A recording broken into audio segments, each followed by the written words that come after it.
जय भीम, नमो बुद्धाय। आप देख रहे हैं WH न्यूज। मैं हूँ विजय खवसे। इस वक्त मैं धरना स्थल पे हूँ और मैं बताना चाहूँगा कि बुद्ध जयंती के दिन जो है यहाँ पर देश भर के तमाम बौद्ध आए हैं और धरना स्थल को भेंट देकर यहीं पर जो है जयंती मनाई है।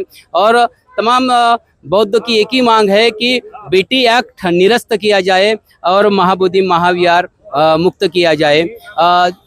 बड़ा उत्साह यहाँ पर दिखाई दिया, लोग भी बड़ी तादाद में यहाँ पर आए हैं।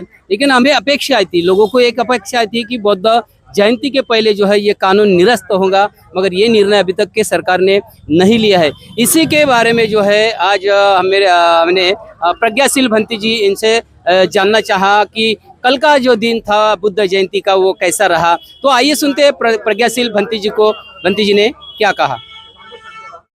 भंती जी, कल बुद्ध जयंती के अवसर पर तमाम देश भर से यहाँ पर बौद्ध अनुयायी आए और यहाँ पर धरना स्थल पर खास करके धरना स्थल पर बुद्ध जयंती मनाए, क्या बताओगे इस संदर्भ में? बुद्ध जयंती के लिए धरना स्थल से हम लोगों ने अनाउंस किया था 1 महीना पहले से कि सभी लोग जो है बुद्ध जयंती के लिए आइए, महाबोधि महाविहार में आइए और तमाम लोग बुद्ध जयंती यहाँ मनाएंगे हम लोग, क्योंकि हर साल तो अलग अलग मनाते, अपने अपने बुद्ध विहारों में मनाते। तो ऑल इंडिया बुद्धिस्ट फोरम और ऑल बुद्धिस्ट ऑर्गेनाइजेशन की ओर से हम लोगों ने घोषणा की कि सभी लोग आइए धरना स्थान पे और यहाँ से बुद्ध जयंती मनाएंगे। तो कल बहुत संख्या में लोग तमाम अलग अलग राज्यों से, पूरा अरुणाचल, आसाम, त्रिपुरा से सब बनते लोग भी आया है और पूरा पंडाल खचाखच भरा हुआ था, आपने देखा होगा। तो कल बुद्ध जयंती मनाई, बहुत से वक्ता भी आए और एडवोकेट भानु प्रताप सिंह, बहुत चर्चित नाम हैं, राजेंद्र पाल गौतम, अपने शंभू सिंह जो है नेशनल दस्तक वाले रिपोर्टर, और भी काफ़ी लोग जो है, मैं तो सारे लोगों के नाम भी बोल नहीं पाऊंगा, लेकिन आए। और तमाम आप जो है अलग अलग स्थानों से मीडिया के तमाम बंधु आए, सोशल मीडिया वाले आए और बहुत अच्छी तरह से बुद्ध जयंती का कार्यक्रम सफल हुआ। सभी के लिए बहुत बहुत साधुवाद धरना स्थान से। और हमारे जो बनते लोग हैं अभी रुके हुए हैं, कुछ कुछ वापस जाने वाले हैं, केवल प्रोग्राम के लिए आए वाले भी हैं, और धरने पर बैठने वाले तो अभी बैठेंगे और ये कंटिन्यू चल रहा है, चलते रहेगा, क्योंकि हम लोग जानते हैं कि हमारी समस्याएं जो देश में है और विशेषतः बौद्धों की समस्याएं, तो हमारा तो हर जगह पानी पीने को लेकर के बाबा साहब को आंदोलन और संघर्ष करने पड़े।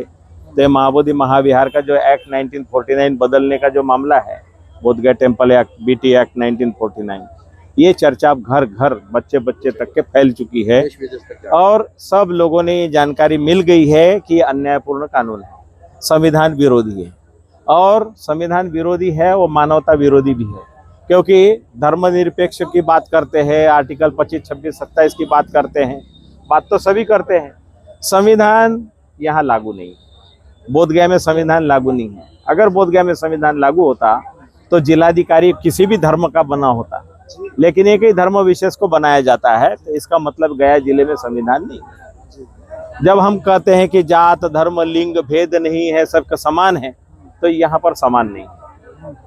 महाबोधि महाविहार का प्रबंधन पूरा का पूरा बौद्धों का होना चाहिए, जैसे कि सिखों का मैनेजमेंट होता है, सिख लोग संभालते हैं।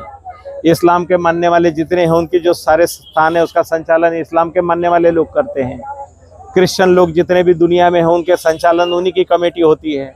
हम लोग भी ऐसे ही बौद्धों का स्थान है, उसकी व्यवस्था बौद्धों के हाथों में हो, उसके लिए लड़ रहे हैं कि पुराना ये कानून जो है नहीं होकर के भी जिंदा है। और एक विशेष मंथ, यहाँ एक महंत है, वो बोधगया महंत का कब्जा है महाबोधि विहार के ऊपर में, लीगल इलीगल दोनों तरह से उन्होंने कर रखा है, और वो कब्जे के पीछे तमाम कट्टरपंथी संगठन लगे हुए हैं। और महाबोधि महाविहार में कल कुछ अंदर जा करके कुछ लोगों ने, गवर्नर वगैरह ने मिल करके, सरकार के लोगों ने एक पूजा पाठ किया शिवलिंग के नाम पे, शिवलिंग के नाम पे किया। तो ये एक दुर्भाग्यपूर्ण है, ये दुखद है, क्योंकि महाबोधि विहार में भगवान बुद्ध के महाबोधि विहार के अंदर में शिवलिंग का चर्चा करके ये लोगों ने जानबूझ करके अतिक्रमण कर रखा है। कोई भी बुद्ध विहार है उसको शिवलिंग कैसे बताएंगे? तो इसलिए ये विवाद करने वाले लोग जो है ये इनकी वजह से परेशानियां ज़्यादा बढ़ी है। वो महाबोधि विहार के मैनेजमेंट पर तो बैठी है कुंडली मार के। हम चाहते हो पुराना कानून ख़त्म हो जाए। तो तमाम लोगों तक के ये बात पहुंच गई है कि बौद्धों पर अन्याय हो रहा है, और दुनिया के बौद्ध नहीं जानते थे। ये आंदोलन के माध्यम से, धरना के माध्यम से ये बात सब तरफ जान रहे हैं। बंधु जी, 12 फरवरी से लेकर अभी 12 मई तक 3 महीना आंदोलन चला। देश के तमाम बौद्धों को यह आशा थी कि बुद्ध जयंती के पहले पॉजिटिव कुछ निकलेगा और बोध गया मुक्ति हो जाएगी, लेकिन सरकार ने निर्णय नहीं लिया। अभी अपने इस आंदोलन की आगे की रणनीति क्या रहेगी? देखिए, हम लोगों को जितने आंदोलनों का अभ्यास करेंगे, मराठवाड़ा विद्यापीठ के नामांतरण का मामला देखा, 15 साल 20 साल चला, कई लोग मर गए हैं। हम उस आंदोलन में रहे हैं। मैं औरंगाबाद में पढ़ा हूँ, इसलिए उस आंदोलन में हर साल जेल में जाने वाला 4 घंटे 5 घंटे रखते थे, वड़ा पाव खिलाते थे, रात को छोड़ देते थे। ये सब हमने देखा हुआ है। तो यहाँ पर तो अभी जो है भंते सुरेश ससाई जी के पहले जो अनागारिक धम्मपाल जी ने जो लड़ाई लड़ी 1891 से 1933 तक के, उनकी वजह से ही ये बोध गया टेम्पल एक्ट बना। क्योंकि उनके समय में गांधी जी के उन्होंने वचन दिया था कि देश को पहले आज़ादी मिल जाने दो, फिर बौद्धों का अपना बौद्धों का दे दिया जाएगा। अनागारिक धम्मपाल जी गुजर गए। उसके बाद उनकी जो महाबोधि सोसाइटी नाम की जो संस्था है, महाबोधि सोसाइटी आप इंडिया हो या महाबोधि सोसाइटी आप श्रीलंका हो, ये सारी की सारी दोनों कमेटियों में कौन थे? बंगाली ब्राह्मणों का कब्जा था। चटर्जी मुखर्जी जितने भी थे उनका था, उनकी भर्ती थी, वही लोग चला रहे थे। तो अनागारिक धम्मपाल जी का एक फेस खत्म हुआ। बाबा साहब अम्बेडकर के सेंटेनरी ईयर में भंते सुरेश ससाई जी ने, नागपुर के उपासकों ने मिलकर के बम्बई दादर चैत्य भूमि से रथ निकाल के लेके आए थे। वो टप्पे में चला आंदोलन। तो मैं तो 1995 में इस आंदोलन में भंते बना था, और 95 में ही आंदोलन में, माने 93 में ही आया था। 93 में टप्पे में भंते बना था। तो मैं टप्पे बारे में जानकारी रखता हूँ। वह आंदोलन की ओर से हमारी आधी भागीदारी कमेटी में आई थी। 4 बड़े भंते लोग बने थे। तो 4 बड़े भंते बने थे। तो इस वो बनाने के समय में भंते आनंद महाथेरो मुख्य भूमिका उनकी है। भंते सुरेश ससाई जी अध्यक्षता कर रहे थे आंदोलन की। भंते ससाई जी, भंते आनंद जो है महासचिव। तो उन्होंने मिल करके उस समय कमेटी बनाई। इसलिए बनाई कि लालू जी ने कहा था कि आप आगे कैसे चलाओगे, कैसे कैसे डेवलपमेंट करोगे, पहले चला के तो दिखाओ। तो इसलिए अंदर आओ। तो 4 जो मेंबर बनाए थे, वो 4 बनाए थे। तब मैं एकदम नया था, छोटा था, यंग था। तो भंते आनंद मेरे देखभाल संभालने का काम भंते आनंद करते थे। हम लोगों ने उस समय मेरे को इंचार्ज बनाया। फिर बाद में 18 महीने तक दिल्ली जंतर मंतर पे धरने वगैरह चले। भिक्खू प्रभारी मेरा पोस्ट था, सुपरिटेंडेंट था। बाद में मेरे को सेक्रेटरी बनाया, सेक्रेटरी का भी काम देखा। तो मेरा सारा काम जो देखभाल करने की जिम्मेवारी आनंद भंते की होती थी, वही देखते थे। मैं कहीं चला जाऊं तो वही देखते थे, वही मेरे को मार्गदर्शन करते थे कि ऐसे नहीं ऐसे करना। वही लड़ते भिड़ते थे किससे, कलेक्टर वगैरह से, कि बोलते थे कि भाई जिस दिन आप कलेक्टर बने तो क्या तुरंत ये हो गए थे? अभी सीखेगा, आप भी सीखे हैं, उसी तरह ये भी सीखेगा।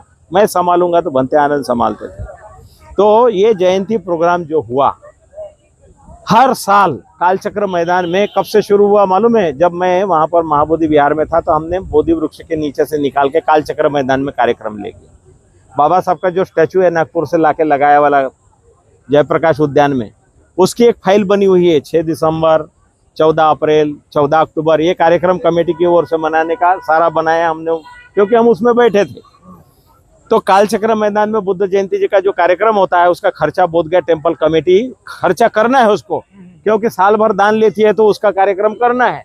पहले 1500-2000 में वो खीर वीर बना करके लिस्ट वाउचर लगा देते, बुद्ध जयंती संपन्न हो। हमने बोला ऐसे नहीं हो। हम जब वहाँ बैठे हुए तो बौद्धों की ओर से तो तमाम दानदाता लोगों को बुलाते थे, वहाँ पर कार्यक्रम करते थे। उस कार्यक्रम को करते रहे। 2001 में हमको वहाँ से हटना पड़ा, दंगे फसाद हुए, जूता चप्पल जबरन रोक दिया था।